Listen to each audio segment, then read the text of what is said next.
Good morning, guys. Good morning. This is Spirit Journey, and this is my second audio of the day. Yes, it is Tuesday, June 25, 2019, and it is now 6:02 a.m.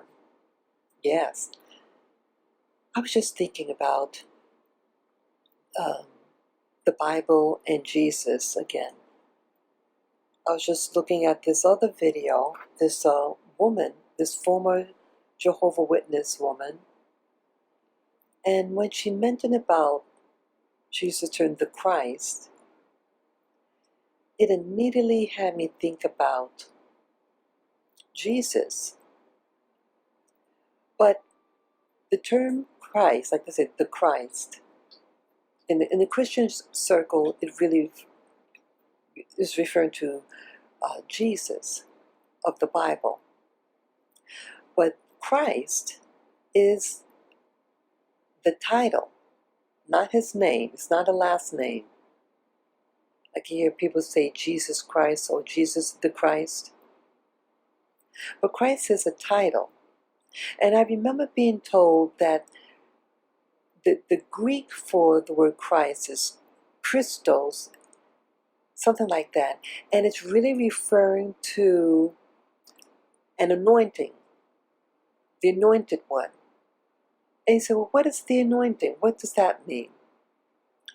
Well, in ancient Egypt, I was told that they used to take, whether it be alligator or crocodile. I know there's a difference between the two, but one of those type of reptiles.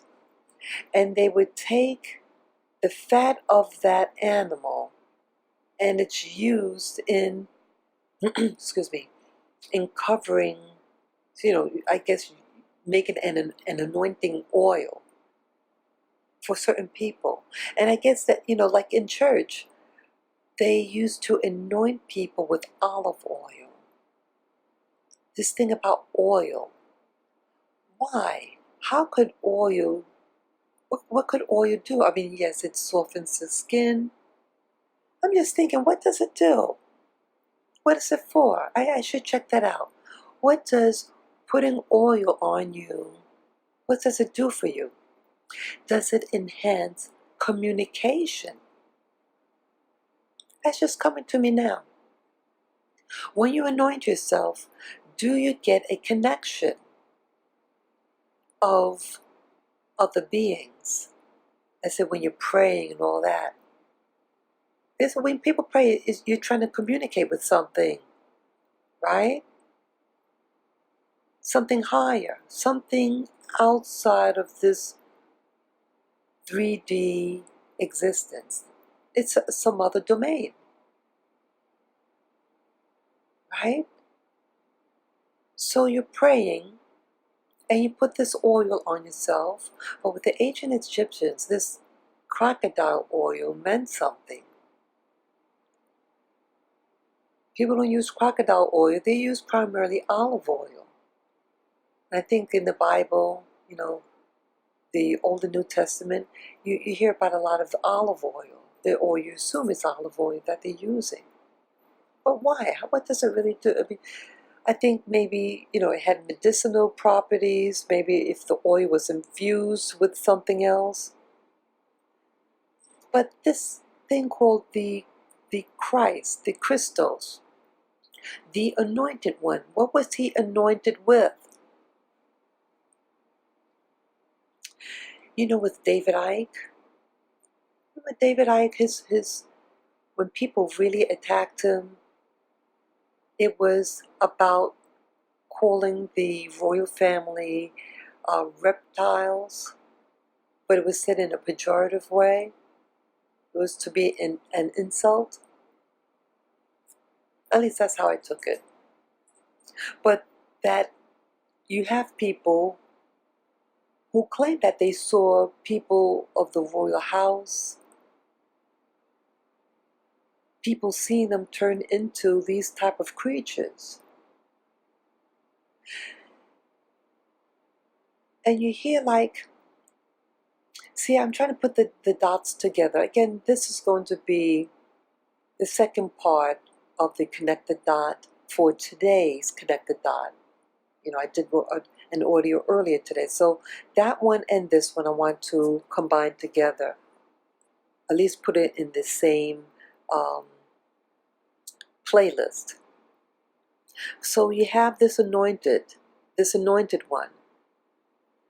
And this individual, this Jesus, you hear about him praying to somebody who they called his father. And he had all this special ability when he prayed to his father to get this help. What if it was all technology? You pray or something, so they had this equipment that he can walk on water, or the storm that happened when he was on the boat. And I think they said some supernatural storm. What is supernatural? Well, maybe someone is again, like warfare, like with Jason Bourne of that series. Someone's out to get him. He had a frequency attached to him, most likely. Now, when you're praying and praying to this other being, you're sending out energy waves to the place that you're communicating to. And remember, in an earlier video, I made mention about this guy. He does what you call astral projection work. He's from New York. And he goes to Central Park, different areas in Central Park, and prays. And he prayed or meditated at the Cleopatra's needle. That's in Central Park, right next to one of the museums. Right? And what happened when he did that? When he meditated / prayer, he gets visited by these agents, these helicopters, according to him. And it followed him. And then when he was praying at home, that frequency or the astral thing, it's all the same thing. When you pray or the astral, your energy is being sent to, tapping into this matrix. It's a matrix. This whole ether, like radio waves, could be tapped into. So when you tap into that realm, you have agencies, whether private or government, who tap onto it and can track you down. Just like you can track down someone who's on a phone, because it's an energy, it's a currency that's being tapped into. And so once you get a wave in that telephone line, it triggers it. Just like with Jason Bourne, when he made phone calls, or when he had his passport, because again the passport is used for when you're mobile, when you're traveling, and energy travels, just like your passport travels too. And I understand the passport has a chip in it of some kind, so it can track you when you travel. So when you travel in the physical realm with your passport, you're tracked down, because the computers, again, this all works with electricity, can track you down, and who's looking for that particular person who's doing the travel, they can follow you. So here, Jesus has that anointing, has the ability to meditate, walk on water, heal people. He probably had a device on him. And all in paintings, old paintings during the medieval times. You have paintings of Jesus, and what did they show? They showed a UFO above his head. They showed these rays. What are rays but energy? coming towards Jesus when he was an infant. There are people, I gather now, that there are people who knew about who Jesus really was. Again, we have people who work for different sides. People who are on Jesus' side and people who weren't. But they're still connected to a system, a powerful system. And so Jesus is just another person, another agent who's going about the world promoting his agenda, but everybody should follow the Father, right? According to scriptures in the New Testament. And he's tracked down. You have agency, what do you call it? These fraternal clubs. What do you call it? Like the Rosie Krishna, something like that. It's also an occult group. And people who, what do you call it? Like, what's that? Da Vinci Code book? This organization, and they're looking for, again, what do you call it? The feminine, that Jesus supposed to have had a child. But it's a female child they're looking for. So again, the factions against the male and the female. See, themes keep on repeating itself. So if this Jesus is so good, and if Jesus is God, and wouldn't his offspring be of God? Why is all this evil attached to people associated with the offspring of Jesus? I think they worked out of France, or they escaped to France, modern day France. Really weird, isn't it? But here it's someone who had some special anointing / alligator oil anointing. What the word anointing really means? Like that oil. Maybe this oil thing is symbolic. It's symbolic of something higher. Jesus was a special individual, according to scriptures, who had a special anointing, powers. Well, maybe the word anointing in this context really means his genetics. The anointing was his genetics, having the crystals / alligator / reptoid / Draco being, Draco genetics. He was able to contact his father anywhere he went. And then allegedly he survives the crucifixion. Something happened. Something happened to him. And then the myth stories about Jesus. Even, look at this. Even the Islam. What does Islam talk about?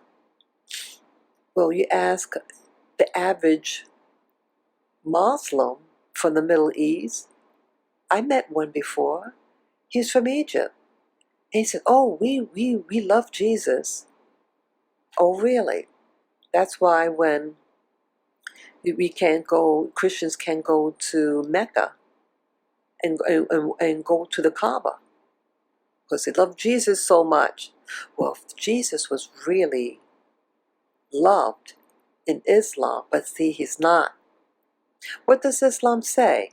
Islam says that Jesus did not die on the cross, that he survived the cross, and something else happened to him.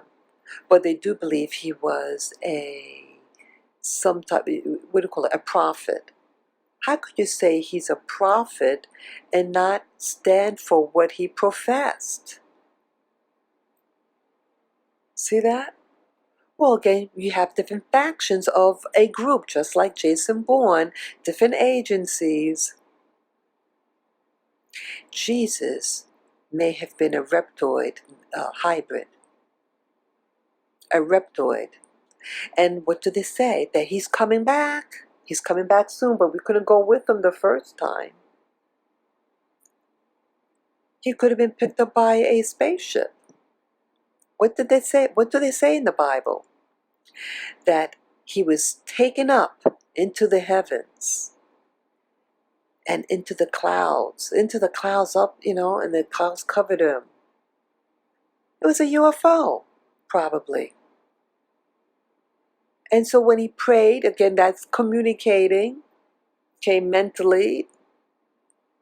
He's sending his energy over to the ship, and he was transported. So he got away, but you're left behind. You are left behind. Whether he'll come or not come, I don't know. But perhaps Jesus was a reptoid. He can shapeshift, because remember when Mary Magdalene went to the gravesite of where Jesus was put, what happened? According to her righteous words, she saw a person, but she didn't recognize him. You're with someone for a couple of years, and he was just dead for 3 days, and you couldn't remember what he looked like? Well, maybe he shape-shifted. Maybe he was a shapeshifter.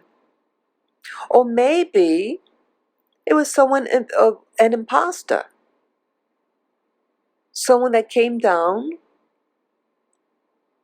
and then they switched on her, Mary Magdalene. And that it lied and said that he was Jesus. And it could have been somebody else impersonating him. A shapeshifter, another person, another Draco. Because again, like in Jason Bourne series, they're all supposed to be on the same side, but they're all fighting each other, and they all want to climb for power. They want the glory seat. They want to be called God the Father, just like you have Godfather here on earth. The what do you call it? The mafia. You have the Godfather. Who's the Godfather? But the head of that organization, and they're all known for, fighting from within, and fighting against other godfathers. Like on earth, like in heaven, the war on earth, the war in heaven, they're all the same thing, because it's all the same war. Jesus was an alien. He probably was an alien hybrid, making you think the warm and fuzzy, love all, but he didn't come back for you. This anointing has to do with that reptile.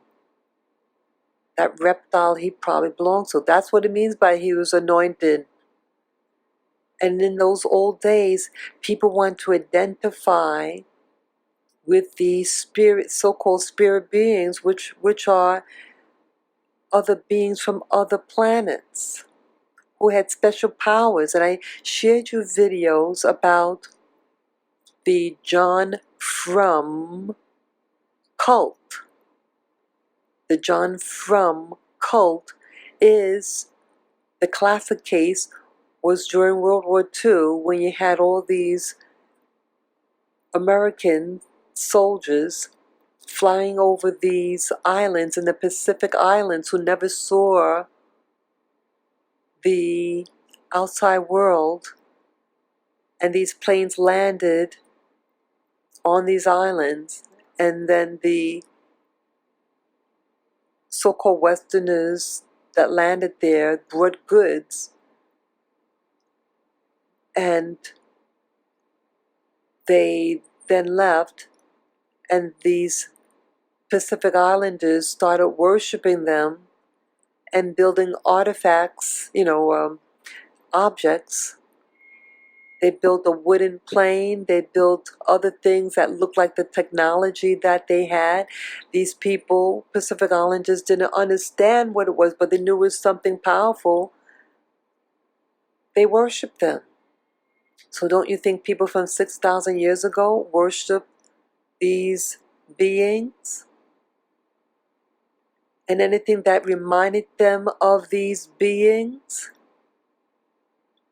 these reptoids, they identified with it. Anything associated with a reptile, they took the oil and made a special brew out of it. Maybe in those days the alligator or reptile fat, it maybe had a component in it and they mix it with other ingredients and it had a powerful formula. Why else in church do they use this oil on you? Because it had certain properties. But you notice now that the meaning and the technology is being forgotten. They don't want the masses to know, because now the masses know how to read.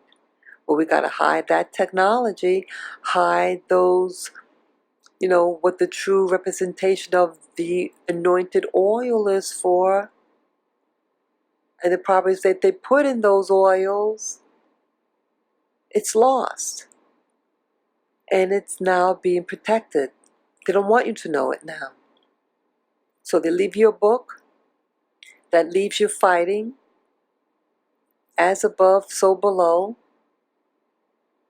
And now they are trying to implement this new system of removing your identity via your gender, so they can do the next phase of this warfare against humanity. It's a war against humanity. It's a war against the woman, all rolled up in one. So I know this is a lot to swallow, but this is about my spirit journey. And if you're watching this, listening to this audio file, you're probably seeking also. So let me know what your thoughts are about this. Please comment below. Share this video with friends, family members. And you could subscribe to my channel, Spirit Journey. And those of you who like this content, perhaps you'd like to send a beautiful donation to my channel, Spirit Journey. Just go on my channel, and on the banner on the top right, you'll see a link, my PayPal Me link. You just press on it and follow the prompts, and whatever what your heart encourages you to do, that would be your donation to me. And I thank you in advance for such a blessing. And I thank you for listening and watching. Take care and enjoy the rest of your day. Bye-bye.